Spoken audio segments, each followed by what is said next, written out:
अकोला शासकीय वैद्यकीय महाविद्यालयातील कथित गैरव्यवस्थेच्या पार्श्वभूमीवर ठाकरे गटाचे आमदार नितीन देशमुख आक्रमक झाले आहेत.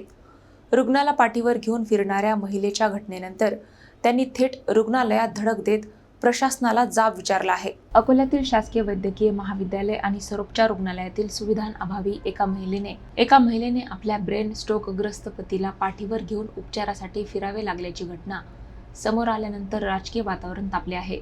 या प्रकरणाची गंभीर दखल घेत ठाकरे गटाचे आमदार नितीन देशमुख यांनी रुग्णालय प्रशासनाची झाडाझडती घेतली.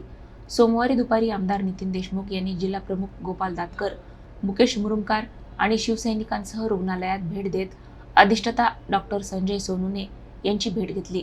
यावेळी त्यांनी व्हीलचेअर, स्ट्रेचर आणि इतर अत्यावश्यक सुविधा उपलब्ध नसल्याबद्दल तीव्र नाराजी व्यक्त केली. दलाल वागवले का तुम्ही लोकांना?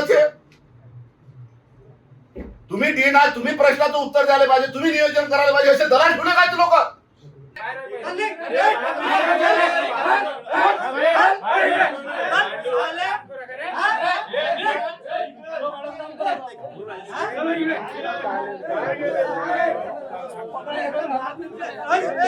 एक महिला आजारी पतीला पाठीवर घेऊन फिरत असताना कर्मचारी आणि वॉर्ड बॉय काय करत होते, असा संतप्त सवाल त्यांनी उपस्थित केला.